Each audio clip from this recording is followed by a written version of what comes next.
Welcome to your weekend focus for June the 22nd, the 23rd, and the 24th, 2018. My name is Tilly, and this is Tarot with Tilly. And thank you. Thank you truly for all the positive, loving, supportive energy you send my way each and every day. Truly, thank you. Now, I decided to lump it together because Friday is the 22nd, so we're dealing with the 22 energy. And it adds up, if you do the numerology of the day, it adds up to a 3, which is the Empress. But then on Saturday, if you do the numerology of the day, it's 22 again. So we have that 22 back to back. So, the 22 energy is so strong, it's so potent, and we've been getting it, I think, um, every week for months on end almost. And I should look forward and see how long it lasts, because to constantly get this 22 energy in our lives, on top of the 11 energy that we are currently in with the 2018 year, 2 plus 0 plus 1 plus 8 comes to the 11. So the 11, the 22 are master numbers.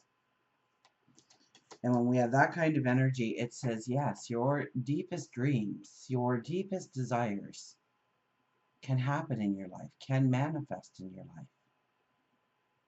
Now, it's not easy energy to work through. It's very magical energy to work through, but it is not easy energy to work through. We have to be committed. We have to discipline ourselves. We have to think out the plan. We have to think the logical approach. And with the sun in Cancer now, it's not as easy to be so logical.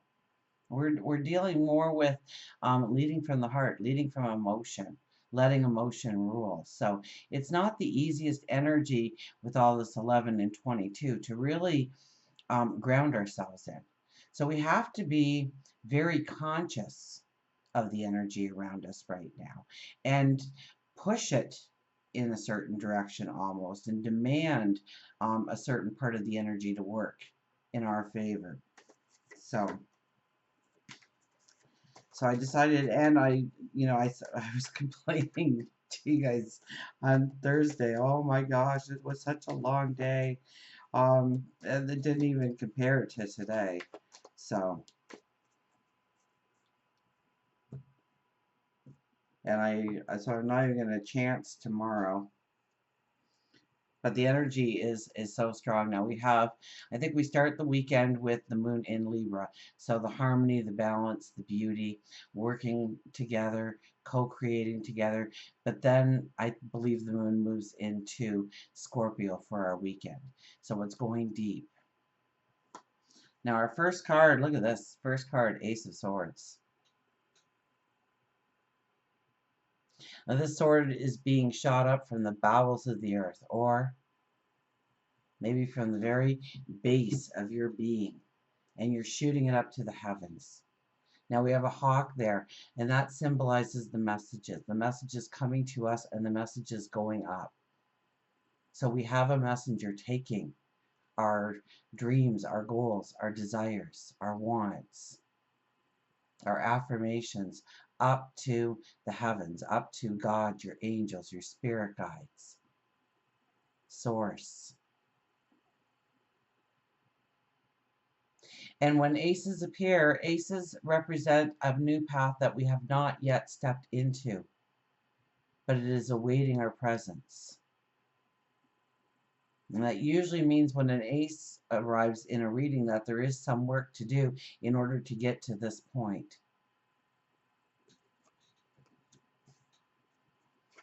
Our next card is the Two of Swords. So Ace of Swords, Two of Swords. You can see a pattern here. Now, this works really well with the energy of the sun in Cancer, because it's not so much what we see on the outside, or we hear, or we've taken in, that will really matter in our decision making. What matters is tapping into our sage wisdom, tapping into your intuition, allowing them to work together. So that really happens a lot in the dreams. So journal your dreams this week, write them down, or this weekend, write them down. Pay attention to them. What are they trying to tell you? And, it happens more often than not that we are conflicted with a problem. And in our last waking moments, we are still thinking of that problem. And then we wake up the next morning and we go, oh, I know what to do. If I do this and I do that and it all comes together and that'll work. Why didn't I think of that? It's because you went to sleep, you put on the blindfold, you couldn't take in all the extra information that surrounds you that you're not even aware of, that you are processing that even though you have to. That's the way your mind works. So you shut off all the noise, all the clutter in your life, and your brain and your wisdom and your intuition work together and come up with the solution for you. So this is going within. This is making some commitments to yourself, some decisions that need to be made. And you really can't trust what people are telling you or what you're seeing or what you're reading. It has to come from the gut. So many times this card will represent a decision that needs to be made where everybody is telling you it's the wrong decision for you. Now remember, the 22 energy, especially the 22 energy, demands that we have a plan, that it's well thought out, that it's logical. So that's why we need both our wisdom and our intuition working together here. We can't just go on our intuition. We have to have some kind of, grounding in our plan, in what can be tangible, what is doable, of what we can handle, of what we can master. Our next card and our center card is the Hangman. Think it through.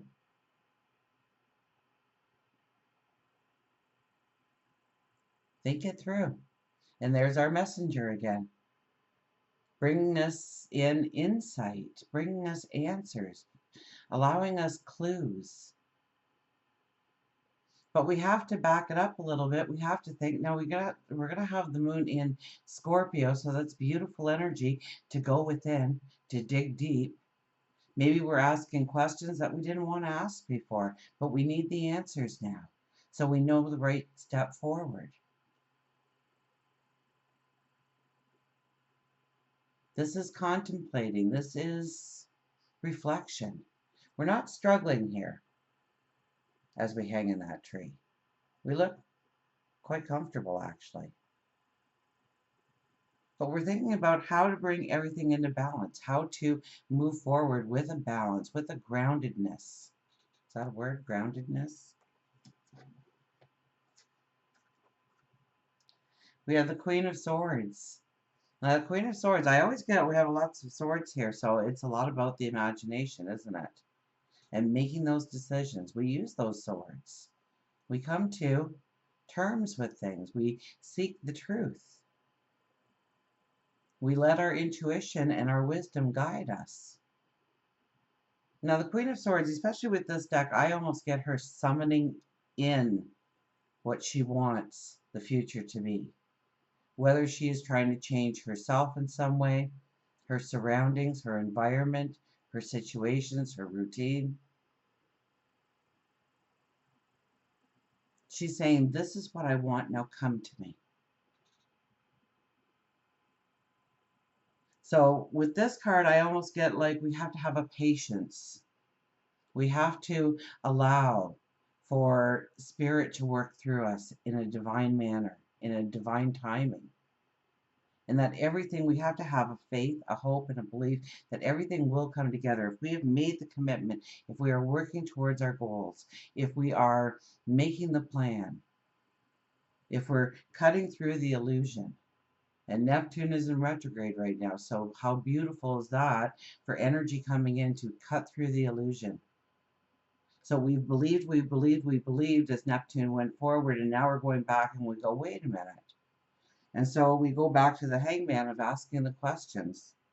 Two of Swords asking the questions. that we might not have wanted to ask before because we were afraid of the answer, because we probably already knew the answer. We just need the confirmation. And our last card is the Ace of Pentacles. So we got the Ace of Swords starting at Ace of Pentacles, and this is, once again, the path we have not stepped into, but is awaiting us. So we have to prepare, and the 3 cards in the middle definitely tell us how we need to prepare. So go deep. Go deep within. Be truthful to yourself. Cut through the illusions. Cut through the false truths. Ask maybe a question or two that you have been hesitating about, but you know it will bring in clarity. You know it will bring in an understanding. Because this is a path of abundance. Now our next new moon, and I'm jumping the gun here a little bit with this energy because it's a ways off. We've just experienced our new moon. So our next new moon, though, will be, well, it's not that far off, a solar eclipse, will it not? So already we are looking at the small seeds that we can plant now, but we are looking at the greater picture. The wider I got wider lens, but, taking off the blinders. Seeing the whole picture. Seeing the extras that can be. Growing our vision of our tomorrow, of who we are becoming, of what we are stepping into. Now, what is abundance to you? Because the Pentacles represents your abundance. So if it's good health, then this is the things that we'll be looking at and asking the questions about and meditating on and reflecting on, contemplating, making that solid plan. But maybe it's love. Maybe it's career or job or your finances. Maybe it's building relationships. Maybe it's learning new information, going back to school, taking a course, teaming up with a mentor. Maybe you're the mentor.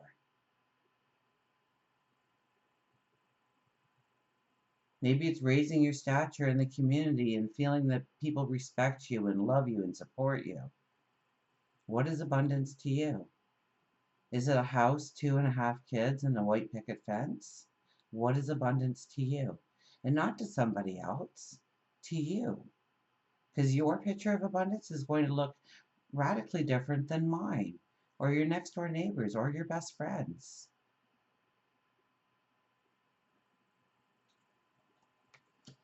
Let's get an affirmation card, shall we?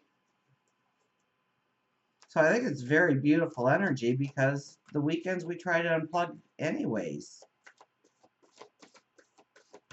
Especially, whether we work for a living or we're taking care of a household and the kids go to school every day, and the weekend is when we unplug. We recharge our batteries. And it's beautiful with the sun in Cancer because it could be a lot more about home life and how you feel in your space, your surrounding, your environment, and what will make it better and what will make it yours.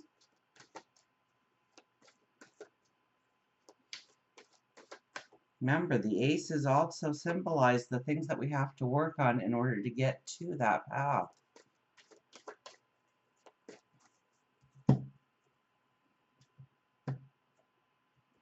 And we have patience. 14 is patience.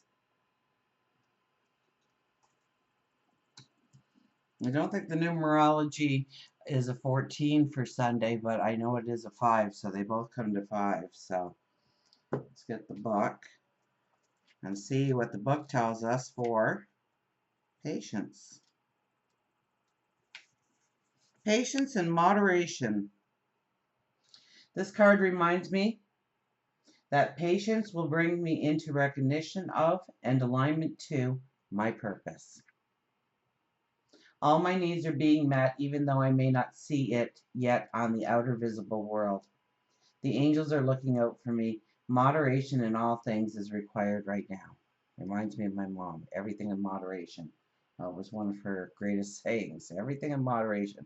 Nothing will hurt you if it's moderate, right? If you eat a piece of cake, you're not going to get obese. But if you start eating a cake every single day, chances are. And that's the same for working and playing.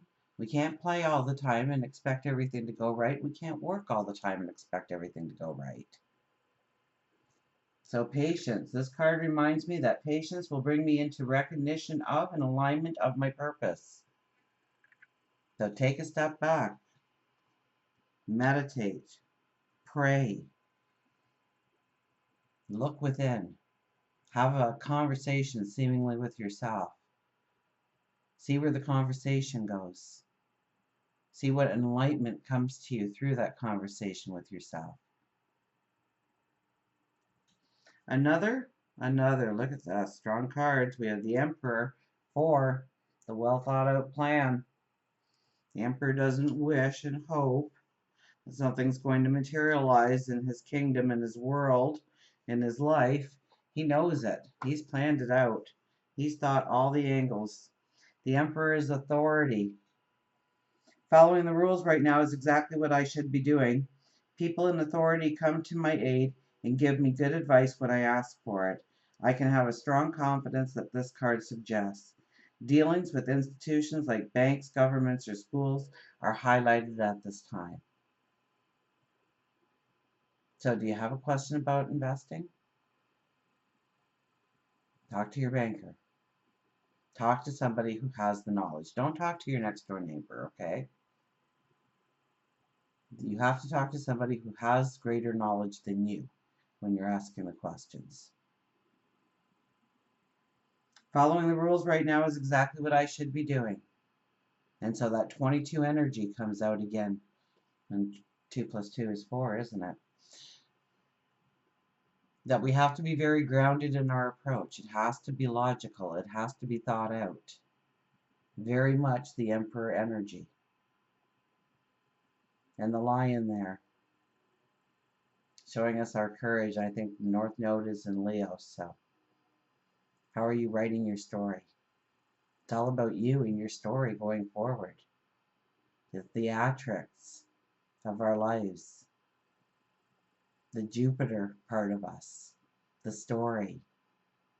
And what does our story look like going forward? What have we written out for how it will look? The steps we will take. One more? Okay. Messenger of the air. The messengers always seem to come out in this deck, don't they? With all the cards in there, we usually get a messenger, a queen, messenger of air. Opinions informed by experience, adherence to dogma, allegiance to a way of thinking or acting, a learned response, subconscious programming, and swift actions and responses. I need to broaden my perspective. I am reacting to a situation from my past. I have to think about whether I want to do things the old way or respond differently this time. I can adapt to a new way of thinking. I can adapt to a new way of behaving. If I am swift and move quickly, ensuring my actions are for the highest good, positive outcomes are assured. So this isn't a week. We can't say that, well, I'm meditating and I'm, looking within, and therefore we can kind of procrastinate and use that as our excuse on why we didn't move forward. With the 22 energy and the 11 energy, there needs to be that commitment. There needs to be that 110% at all times. And that means we are taking bite-sized pieces. We are taking small baby steps, perhaps. But we are moving in the direction that we want to go. And so it says, if we don't procrastinate, if I'm swift and I move quickly, if I don't procrastinate, but I meditate on it, I think it through, I know where it's logical, I know where it's emotion, so I know my next action, and I ensure that my actions are of the highest good for all, positive outcomes are assured. And we'll get an animal card. So strong energy for us to move forward this weekend, absolutely. I hope you're seeing magic all around you in your life. I certainly did today. Of course, I had my eyes open because our cards told us to keep our eyes open to the magic that surrounds us. I saw a dragonfly, first one of the year. And dragonfly was our Thursday card, our animal card. I saw a beaver. I saw geese and baby geese all over the place. Somebody gave me a small present. The till wasn't working right, and she was trying to scan the item and it wasn't scanning, and she went back and got a different one, and that didn't work, and she tried to input it manually, and then she looked at me and she says, "Here, my gift to you.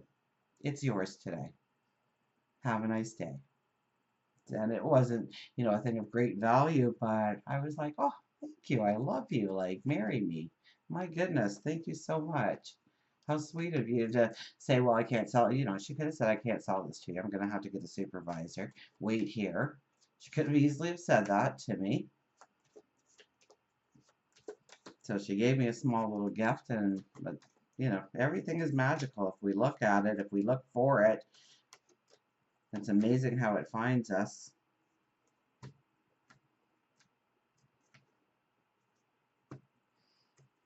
So, in all this beautiful, we have aces on both sides. Look for the magic. And we have the little mouse. He hasn't been around for quite a while, telling us about the deep rest. The hangman in there. Our little mouse. Lazy sleep, rest, and meditate. Rest is not idleness, and to lie sometimes on the grass, under the trees on a summer's day, listening to the murmur of water or watching the clouds float across the sky is by no means a waste of time. And I did even fit all of that in my day today. So, and it restores you. 5 minutes. Give yourself 5 minutes. Mouse says that it's your time. Mouse says that it is time for you to make time for laziness. You don't have to be constantly on the go. After all, that is how you become run down. Spend a little time each day or week doing something you enjoy that is completely frivolous and fun. It could be just an afternoon laying in a hammock, reading a book, watching your favorite old movie, playing with the kids. This is a time to restore your spirit. Sometimes rest doesn't necessarily have to be sleeping, but just quieting your mind.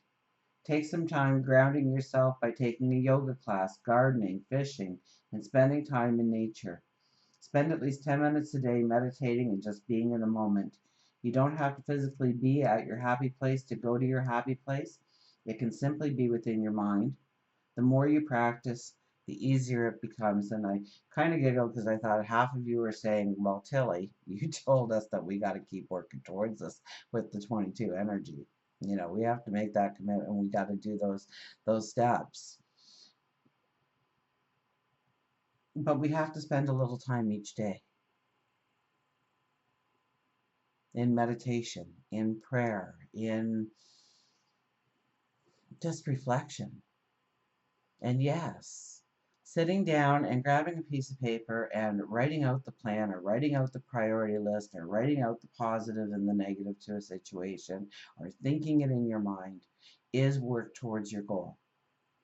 But you can do that while you're laying in the sun, under a tree, in a hammock, on the grass. Spread out a blanket perhaps, and give yourself 10 or 15 minutes to just breathe, to just ground yourself.